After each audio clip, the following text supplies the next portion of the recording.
waiting for everybody to join.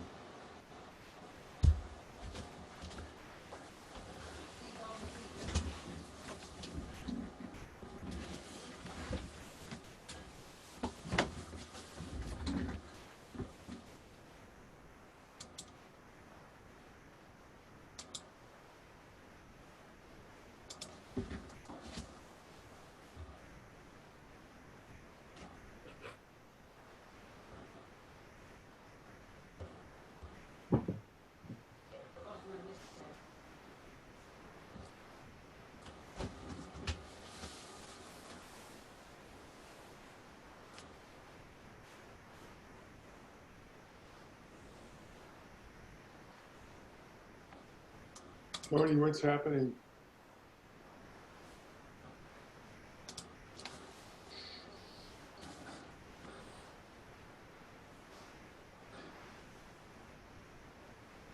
Well, everybody, I think we are nearly running. There's still a few people left that haven't logged in. We have about half the audience signed in. And if you bear with us for a few more minutes, we'll get this thing rolling.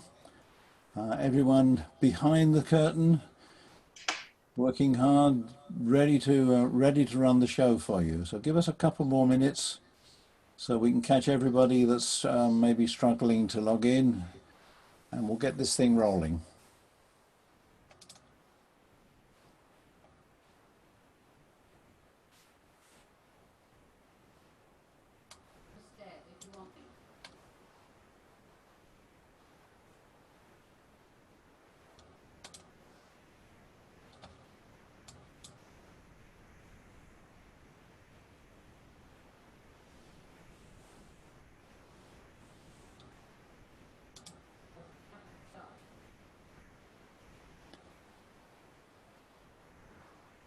Well, about half of you who signed in have actually managed to join us, so welcome.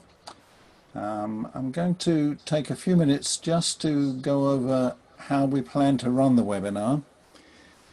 And those of you who are very experienced, please bear with me. I just want to make it as easy as possible for the club members who've signed up and their friends to really get the most out of this session. We've tried very hard to make it work for you. And what I'm going to do is take you through the procedure. So this is our first virtual event, and we welcome you to it. And although many of you have probably been to Zoom meetings with friends and family across the country and maybe around the world, the webinar is very different. It's more like a theatre production. There's a few of us behind the scenes have been working hard to try to make the production run smoothly. We're all rather techie, and that means that we understand the technical side, but putting on a show is something new for us, so please bear with us. So webinar structure has three components. It has panelists. That's myself and two or three others I'll introduce shortly, who run the show. It has attendees, which are you, and you guys hopefully watch and enjoy the show. And to make it as close as possible to the meetings we used to have before we got confined to quarters, we have a question and answer session, which we put a lot of thought into to make it as comfortable and as natural as possible. So the panelists today are myself as host. I press all the buttons, so if something goes wrong, it's my fault. The moderator is Bob, who you'll see on screen shortly. He'll be moderating or working with Otto, who's come to talk to us about campaigning in a pandemic. And the Q&A manager, Sid, is standing by to help make the question and answer session hopefully as productive as possible. The attendees in a webinar are you, our audience for the afternoon. Your screen display and your audio are controlled by the host, by me. Your audio is preset to muted.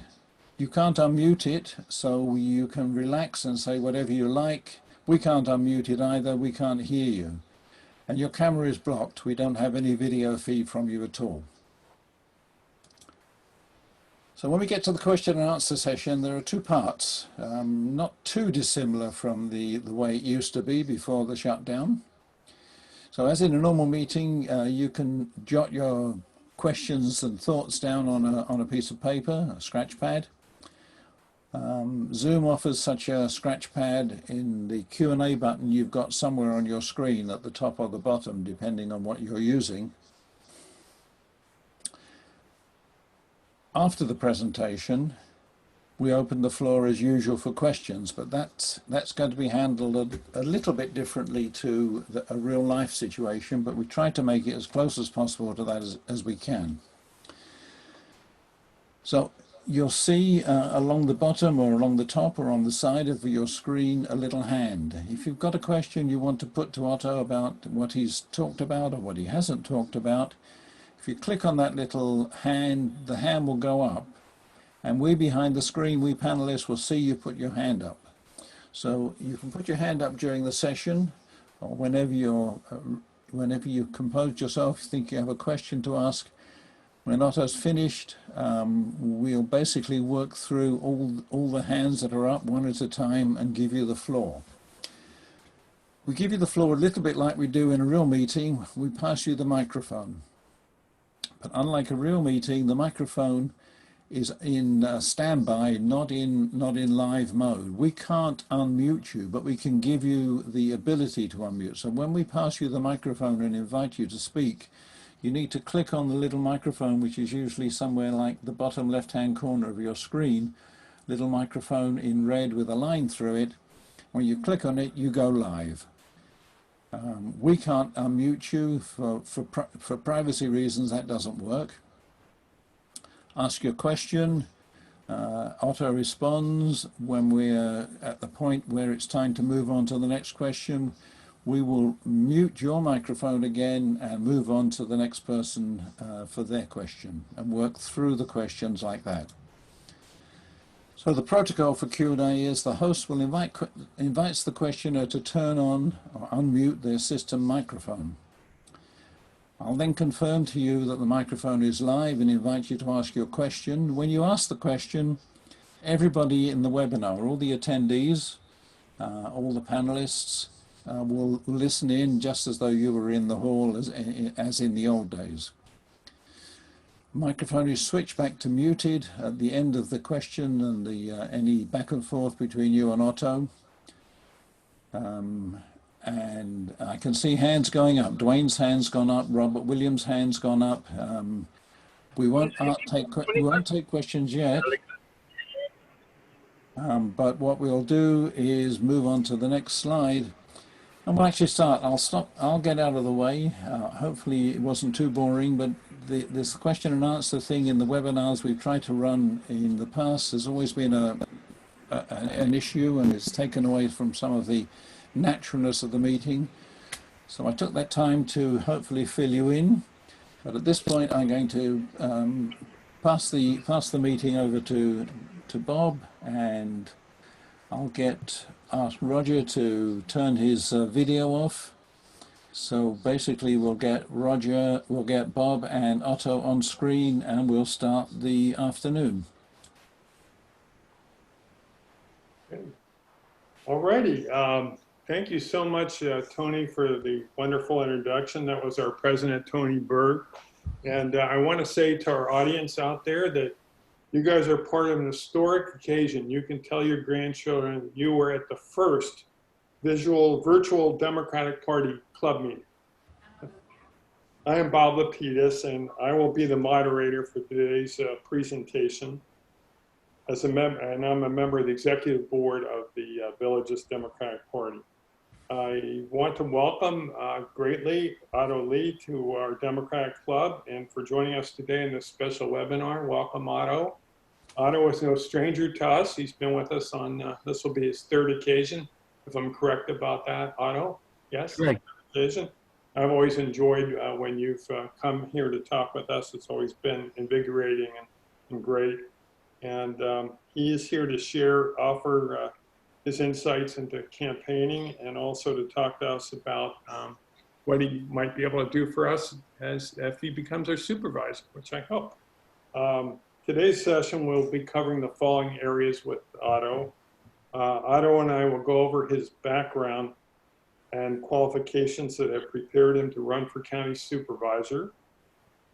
He will open the discussion of what it's like to campaign in the middle of a pandemic, kind of an unusual state of affairs for all of us.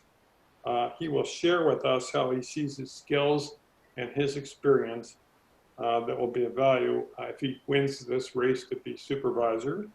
And lastly, we will open it up to you, the attendees, to ask Otto questions. The format for this section will be reviewed by our host. Well, Tony's already done that, and the floor will be yours at that point. So Otto, are we ready to go? Yes, I think so. Thank you so much for having me to speak with you again. And it's truly an honor to be speaking with you as the first presenter during this new format of using Okay. technology to talk to everybody. Great. Okay, so I've got the first question here for you, Otto. Are you ready? Yes, please. Okay, let's start with how about you telling us about your background and qualifications that have prepared you to help you run for county supervisor?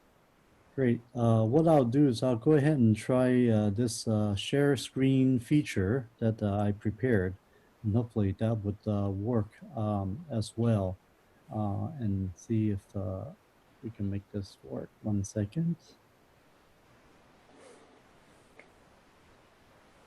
Here we go. Voila. Can you see the screen? Yes. Okay, very good. All right. Good.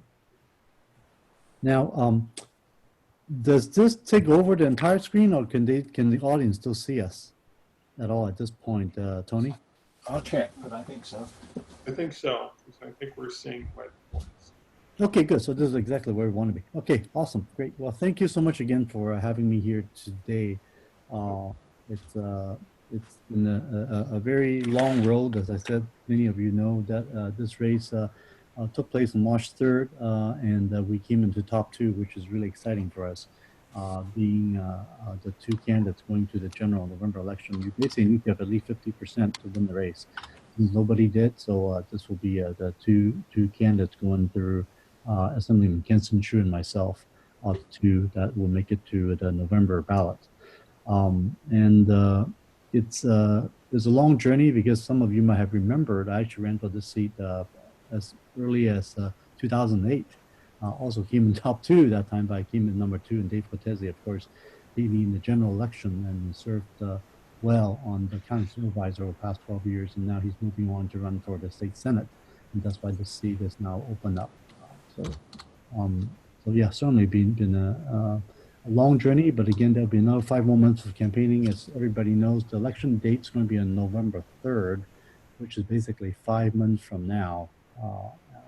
And this is going to be probably one of the most highest turnout election that we can imagine in our lifetime, given who's on the top of the ballot, given how many issues that our country is facing and the problems that we are encountering. Previously, we talk a lot about the issues of housing affordability, homeless or unhoused issues, or the issues of traffic. Being from Evergreen down, a lot of times you get off traffic as the top issues or about the environment. But of course, in the last 2 months, 2 new issues certainly have over-domineered our lives. One of which, of course, is COVID, that we have to shelter in place for the past 2.5 months. And also this most recently, this 1 week with the George Floyd incident, where the systemic racism is very much on people's mind, and of all the protests around the country, and some of the chaos and some of the looters coming through and associated violence. So the world has really changed significantly, and I think that's why it makes it an interesting time to talk about, well, how exactly do you campaign during this time? And I'm honored to be your presenter today on this very important topic. Okay, Otto, I was wondering if you could now tell us a little bit about your specific experience. Also, I think it might be great if you could point out, I know you served in the United States Navy, and I was an officer myself in the Air Force, and I know how important leadership is part of that. And I think that's a special quality you have. So you might want to talk about that in terms of leadership qualities that you bring to the fore to be a county supervisor. Sure. I've spoken this to quite a few of you last time I was here, but want to just give a quick introduction. I was originally an immigrant. I was born in Hong Kong, and when communist China decided to take back Hong Kong from the Brits in 1982 is when. Wow, that's a pretty timely subject now. Yes, no, isn't it? And so we foresaw the end of democracy or freedom in Hong Kong, and my family says it's time to go. And so to escape from the communists, we left and moved to the People's Republic of Berkeley, which makes a lot of sense, right? So that's how I ended up in the U.S. We went to Berkeley High, went to Cal Berkeley, got my engineering degree, and then actually joined the Navy ROTC program also at UC Berkeley, and that's how I got commissioned into the U.S. Navy. Served a couple of years active duty as a supply officer on board a cruiser out of Norfolk, Virginia. And then after that, came back to the Bay Area to attend law school here at Hastings, UC Hastings in San Francisco. And after graduating from law school, I've been practicing as a lawyer, focused on the intellectual property, patent, trademark, copyright area for the past 25 years. I stayed in the reserve, even though I was in law school, and so because of that, I was actually able to serve in various capacity, working with the Seabees. That was one of my first jobs. You know, Seabees Can Do, right? John Wayne's movie. Some of you might remember. Yes, can do. Yeah. Yes. As a supply officer there, and then later on got the specialty to work with the aircraft carriers at the headquarters in San Diego and up here in some of the remote detachment to provide basically supplies to the airplanes. As you know, the aviation logistics is a different can of worm, because trying to provide parts to a floating destination, in other words, the aircraft carrier is moving, and you have to get the parts to the ship, right, to chase it around, and certainly no small feat. Times, you know, especially during wartime, certain parts of the airplanes are very in short supply. As you know, I always tell people, you think, you know, owning a Ferrari expensive, try owning an airplane. Basically, every time they fly, they come back, there's some parts that are broken, and so we have to anticipate that and try to get those logistic parts to the aircraft and the aircraft carriers. What was my job at in the Navy. And then, of course, as I mentioned, I ran for this position in 2008. And then after, actually near the end of the elections, when I got orders to be sent to Iraq for a year, certainly was a surprise.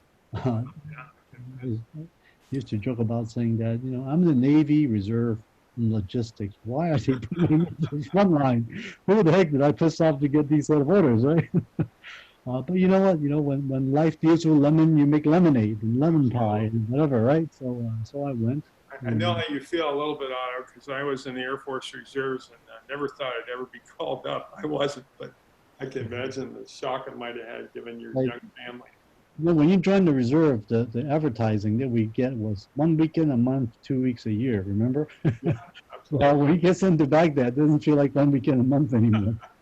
And I'm very honored to say by being there in 2009, that was when President Obama just got elected, and his order to the first order to troops, and at that time was the withdrawing down of Iraq very quickly.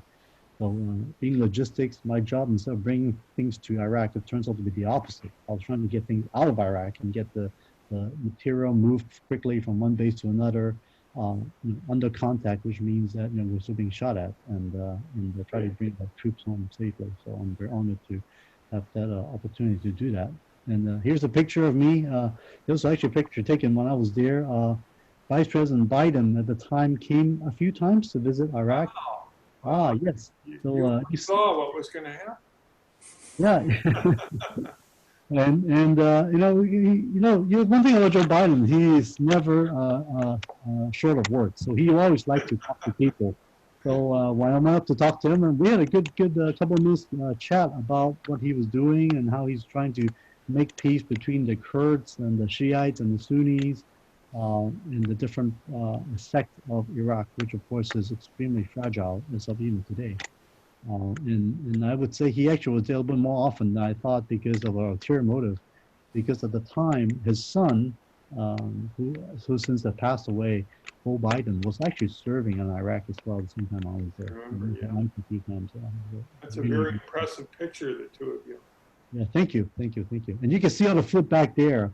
That's the dining facilities. They have very good salad. The food there was phenomenal, actually. Just know that your taxpayer dollar is paying $27 a meal. That's why we were spending billions a week, and we could go into that later about how much money that's wasted out on these wars that we're fighting. Um, yeah, so my background is in logistics, and it's interesting enough because with logistics, as you know, it's become such a huge issue now. What about county, right? When we have the pandemic, the county, of course, being the public health center, the public health officer, Dr. Sarah Cody becomes very famous because she's the one who basically say, "Hey, shelter in place," and even mayors can override that.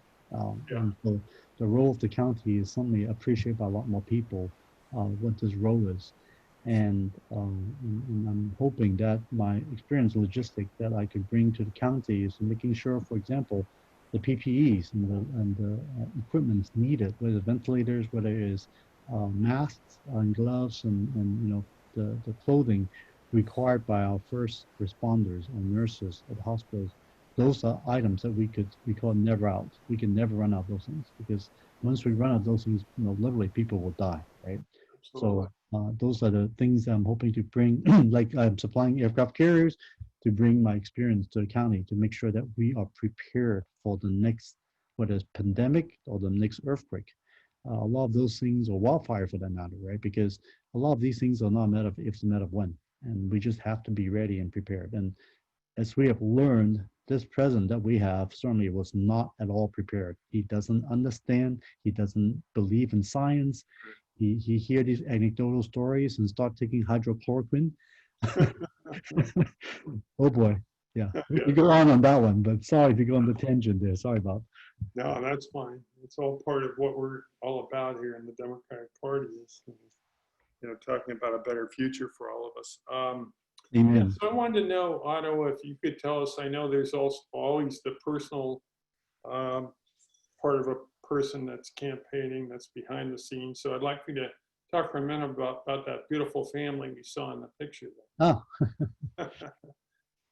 well, those are my daughters. Let me see if I can get my computer working here. Yeah, so that's my wife, Sally, and my three daughters, Aubrey, Hillary, and Stella, 15, 12, and 9-year-old. So I got them spaced pretty good every 3 years or so. My oldest one is just finishing her 9th grade. Second one is going to 8th grade, and the third one is finishing 3rd grade. And of course, all of them are now going to school via Google Hangouts, basically, or Yeah. through Zoom, just like what we're doing here. We all have the Chromebooks being issued by the schools, and I'm very fortunate to say that the schools have been extremely supportive to making sure every child was able to get the equipment. Yeah. Even though they can get equipment, right? You still need the internet connection to make it work, and that is the part where we need to make sure in our county that every child would have internet connection because that's no longer a luxury or just an option. Without the internet, you really cannot function these days.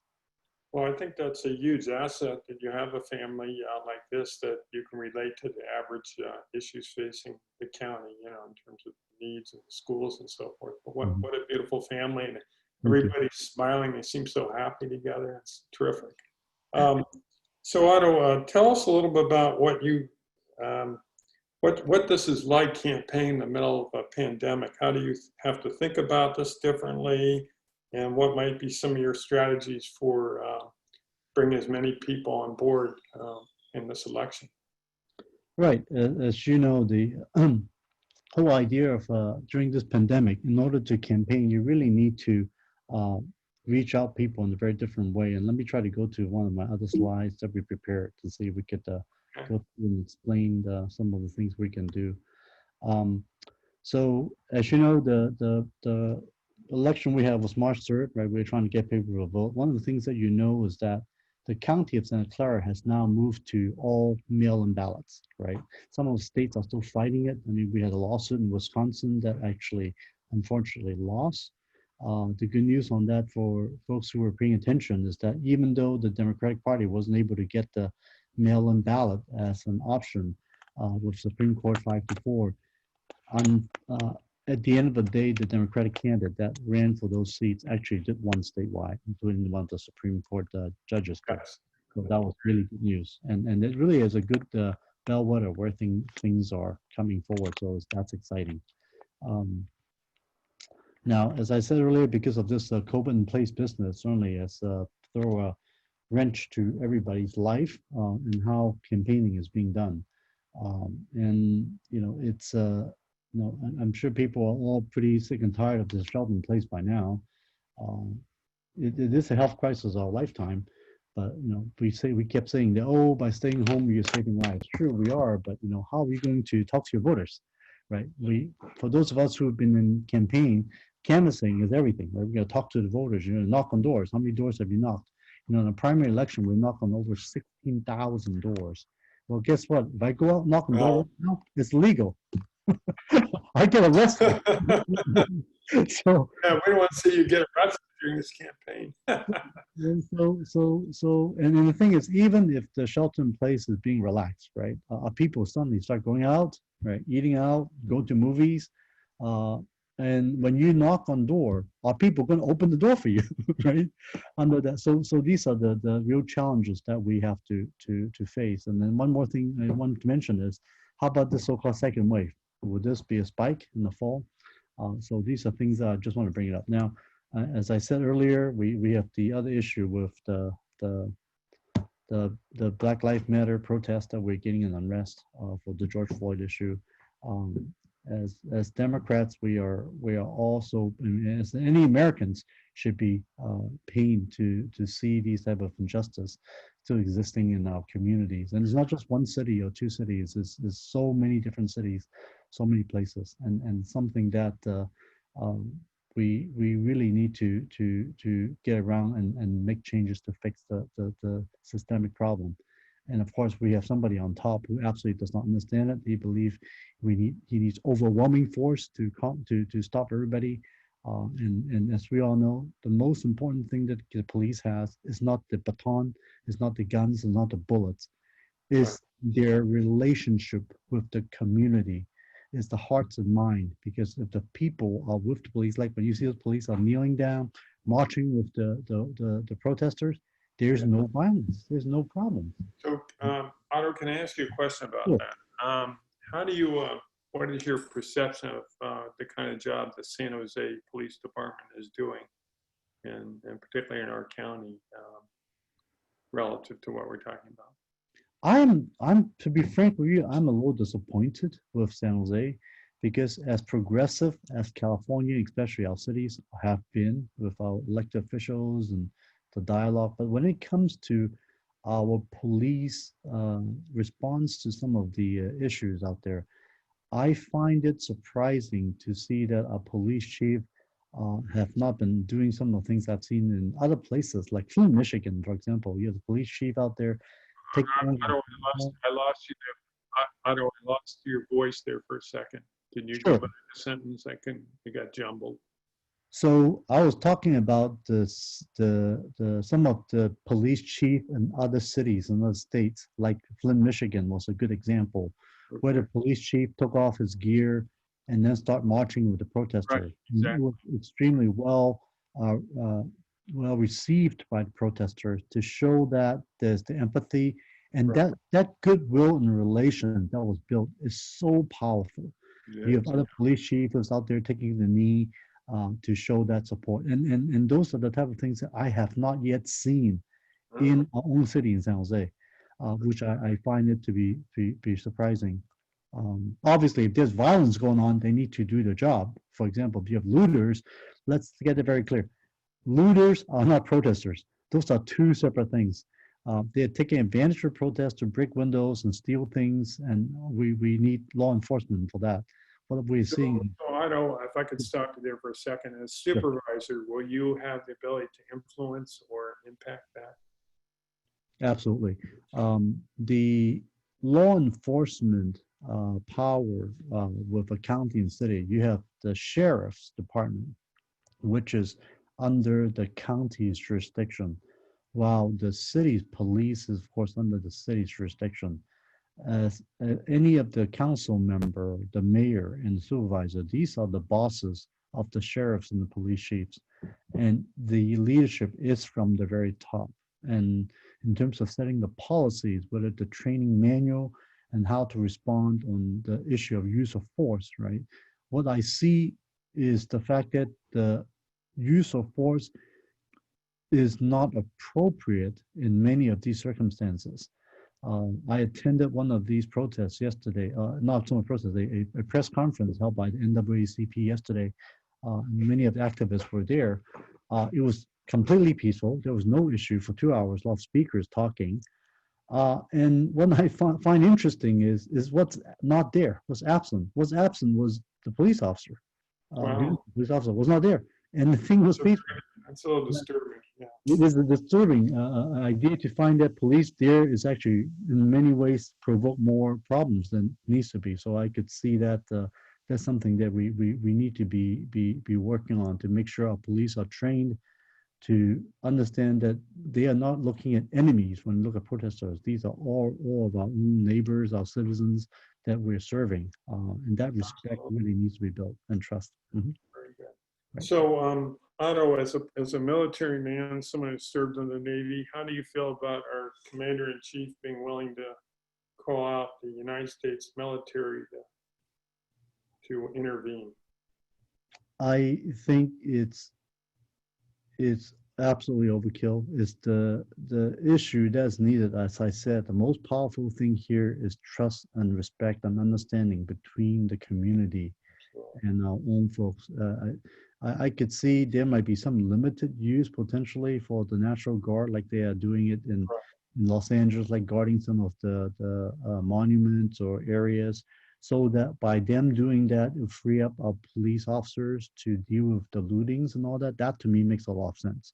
Yeah. But certainly having the Army or National Guard to be using their military force to quote crack down on civilians, to me, I think actually there's the principle that's being violated very greatly under our Constitution, that our Army is not supposed to be used to do civil unrest issues. And that's following the principle greatly. And I think today I just saw a note that even the Secretary of Defense today came out against it, against the issue. So I could tell you how serious that is. Yeah. Yeah, that was good to see that. Mm-hmm. Yeah, so I think we've had some time to chat, and I'm thinking maybe this might be a good time to turn it over to our audience, unless there's something further you would like to say before we do that. What's your thoughts? I do want to go back to the topic today, which is of course is the let me I have a few slides to go over, so I'll be sure you. Absolutely, then we'll open it up. Yeah. Yeah. So one thing is, I think people are getting a little, discouraged and despair of seeing all the TV. I mean, I've seen people who've been crying for days, and I always tell people, right, don't get discouraged. We just have to get creative. And in this case, in terms of campaigning, we have to reach our voters in the different ways, right? As you know, our conventions are moving online. The Democratic Convention is now, even though it was supposed to be in Milwaukee, we already passed a resolution at the DNC level to basically say that all the delegates may vote virtually, so they don't necessarily have to be there in person. Whether this in-person type of a convention will still take place is still a question among Democrats. The Republicans is taking exactly opposite stance. They don't believe in it. They still want to do it in North Carolina, and they're going to find a new place for it. And no mask. They don't want social distancing. So I think it's extremely risky what they're trying to do. But Trump does all these things that, frankly, is ludicrous. So, in some ways, in terms of reaching out to people, I'll tell you, sometimes everything old is new again. Well, what do I mean by that, right? Mail, which is mail and phone, right? Mail is something that, is very old way of reaching out to people.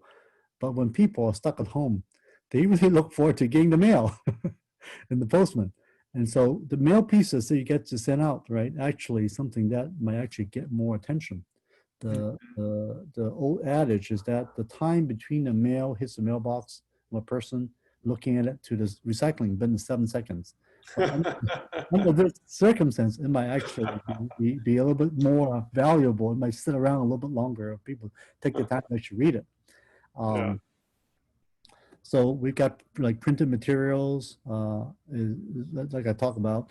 Postcards is something that is actually very powerful, especially if they were handwritten. And I think many of us have volunteered time to write these handwritten notes to Virginia or other states regarding those other elections we have done before. That's something that people would take the time to read. In terms of fundraising, mailing to get, people understand what the race is going on with the fundraising envelope is certainly something that people will pay attention to. It's very targeted. You could target exactly who we want to send the material to, so that's very effective. The problem is the cost, right? Mailing a very large district, like in this case, in the supervisor district, we're talking about over 100,000 households.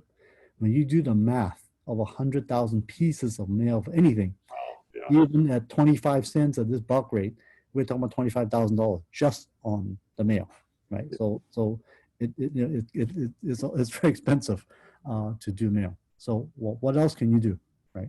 So that's why I think the online is going to be very interesting. Now, as we know, social media, the joke I was hearing from people is that, well, Facebook, yeah, I talk to my kids because they tell me, no, Daddy, Facebook's for you older people. We don't use Facebook. So it depends on which age group you're talking to. For them, they use Instagram. They have TikTok videos that are very short and funny and music oriented. And so posting obviously is important. But just as important with Facebook and all these media is that you could advertise on them. So that, for example, if you would like to blast out a message, you could actually boost it, not only blindly, but boost it based on the zip codes of where we want the message to go to. So for example, if I'm running in these districts, I have these zip codes, I could provide that to Facebook and say, okay, I'm put some money behind this boost of a message.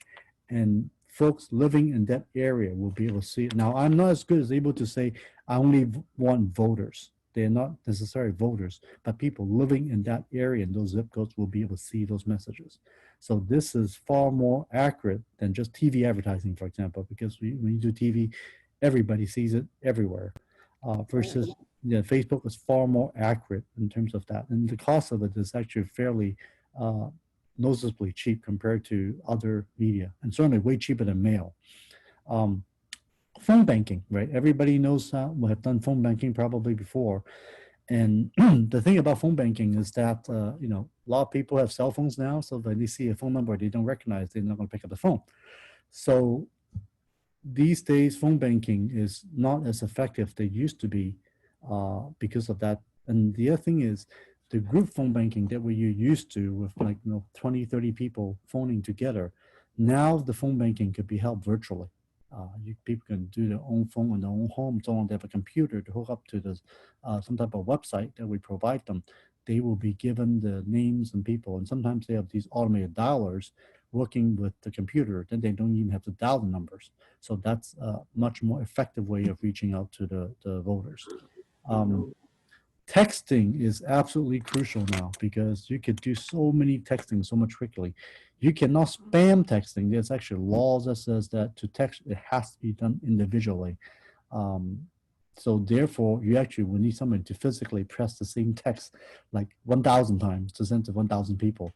The good thing is the same text, if you program it, the person will be texting like, 3 or 4 times per second. So you could actually text thousands of people in only half an hour. But it's absolutely a great way to engage as well. So that was about the issue regarding how we are using the technology to reach out to the individuals in campaigning. And I do have some low material regarding some of the states issues regarding the states and the congressional races that we want to pay attention to. But we'll talk about that later. Yeah. Okay, very good. So you're using a multiplicity of different techniques in order to get to the voters, it sounds like. Very good strategy. So why don't we see if our host, Tony, has anything to say, but I think maybe now's a good time, Tony and Otto, to open this up to questions from the floor. Tony, how do we do that? Well, it's very easy to do, but Okay.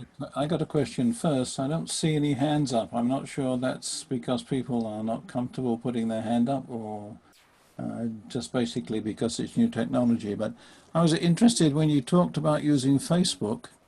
I go back 20 odd years with various advertising campaigns in Facebook. And what's so interesting to me, it was primarily commercial stuff I was promoting, is that you can so very carefully identify who you're going to communicate with. And if you take that to its logical conclusion and go back to what we've learned about the 2016 election, we know that some very clever people in Russia were very carefully identifying groups, not only to sell the message that Trump is great, but also to sell the message that Hillary is bad, and also to sell the message to the black community it's not worth voting. So the propaganda skills that they showed you can use with things like Facebook. I'm just wondering how sophisticated your campaign is in identifying who you want to get what message through to, because you can send messages out to old people like us, different to the ones you send out to young people, and you can identify female, male, all sorts of parameters. Do you actually have the resources and skill sets to zoom in at that level in your campaign?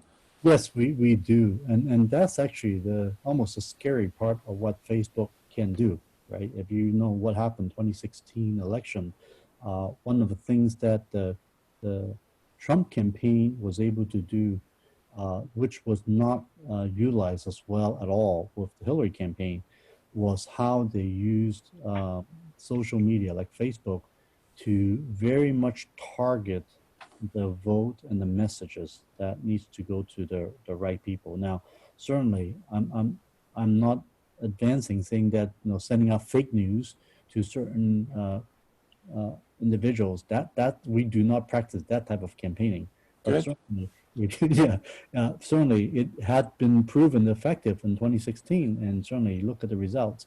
Along with the hacking and whatnot going on with the Russians and whatnot that interfere with our election. But Facebook does have the capability to identify. Let's say if I would like to put a message specifically for a certain demographic of sex, like if I want to this message only going to Democratic Latino voters, right? There's actually ways that we could get Facebook to blast those messages to that group, or geographically, right? So let's say I want to only talk to the evergreen voters on something, and this is an evergreen message I would like to provide. That's certainly things that Facebook could easily do. That's great. I see we have a question from the floor here. Michael Clerman. Michael, I'm going to give you the floor. You will need to unmute yourself, and then we'll all listen to what you have to say. Hold tight. Michael, you're on air. Okay, can you hear me? Yes. Yes. Okay, very good. So, keeping in mind the disappointing results in the special by-election in CA 25 that just took place, and the fact that turnout among younger voters in that district and Hispanic voters was low, and the most of who well, not turnout, but most of the people who voted by mail were older white voters. The question is, how big a loss is the absence of the ability to do door-to-door canvassing and the ability to turn out blue voters? And is there any substitute for this ability?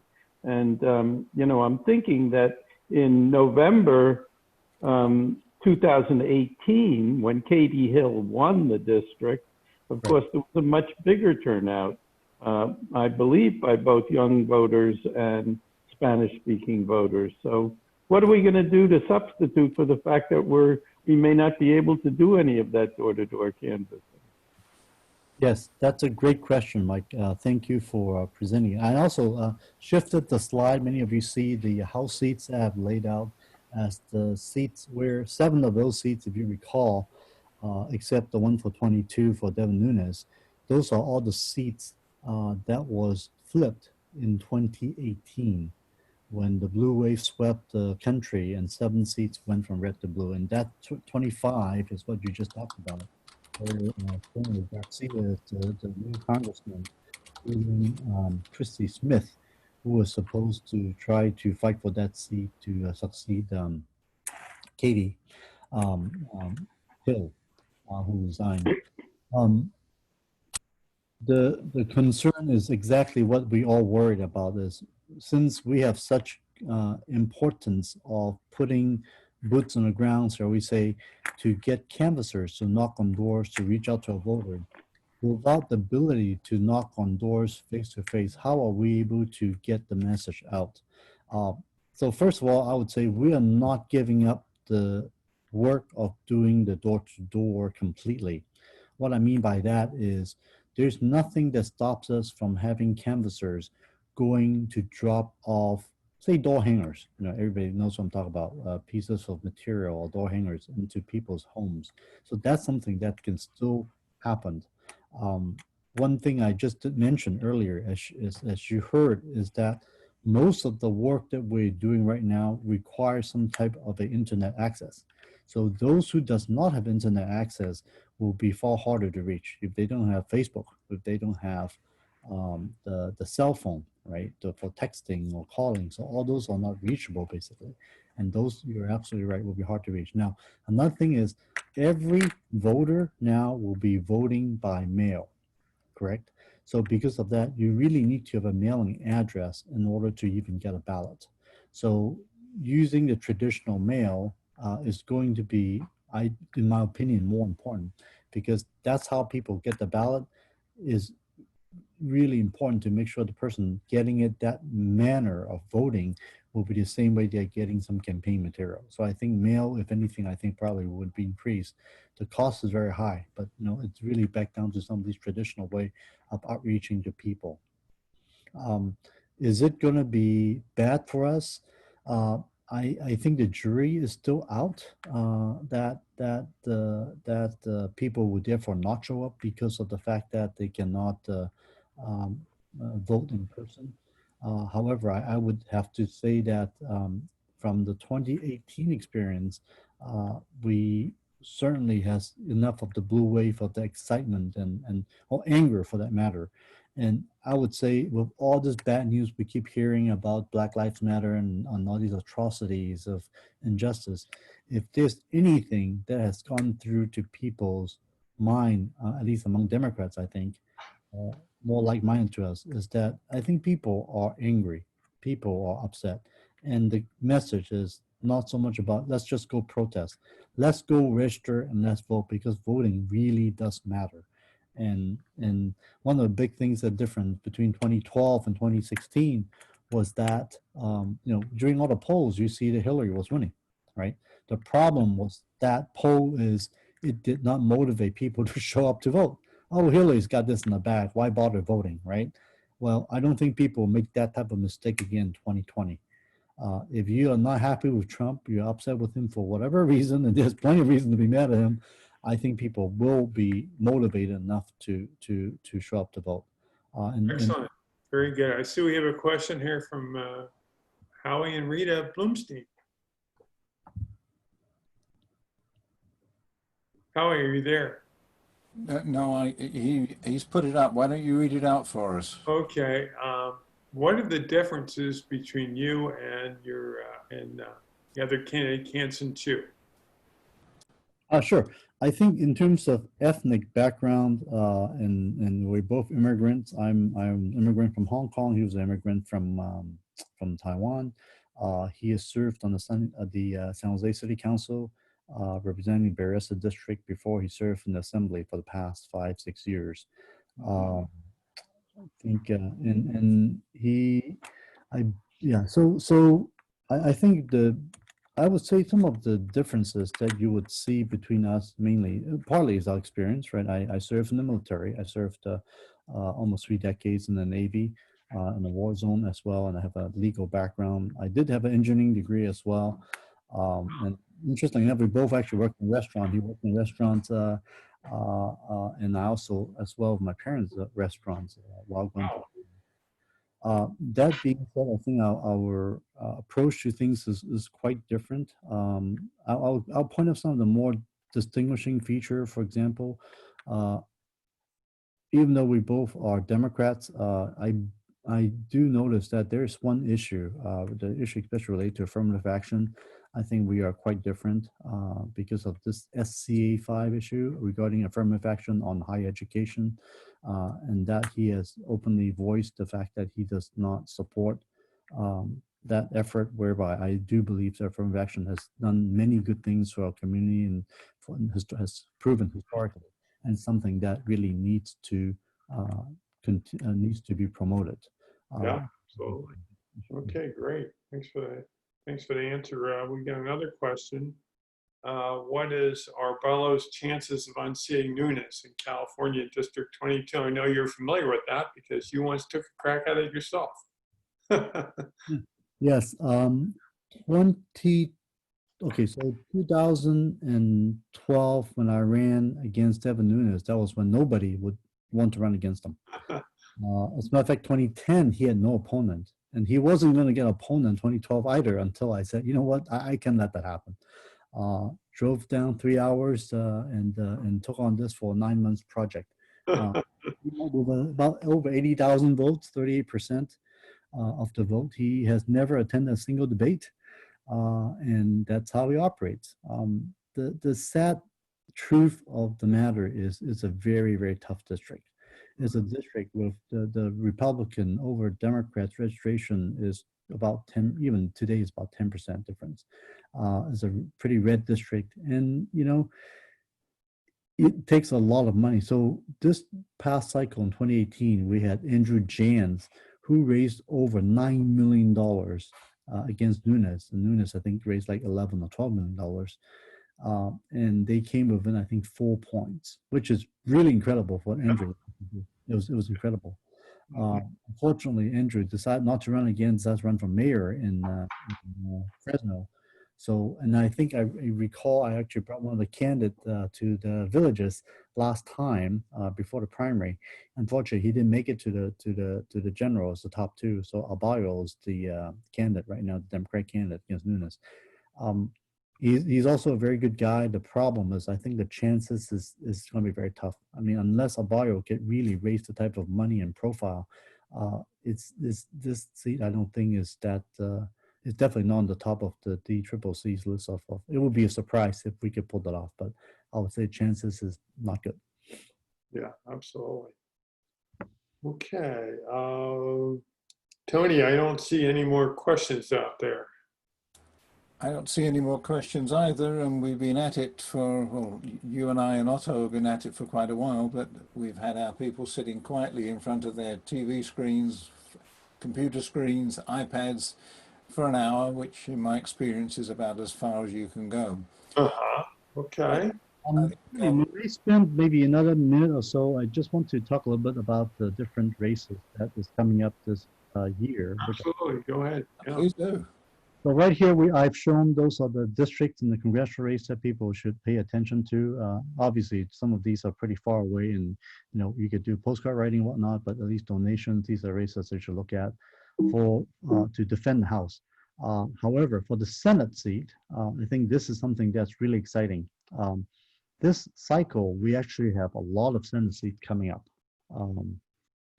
And of all the Democratic, right now we're at -4 in the U.S. Senate. So by winning at least 4 more seats, we will be able to turn the Senate to Democratic.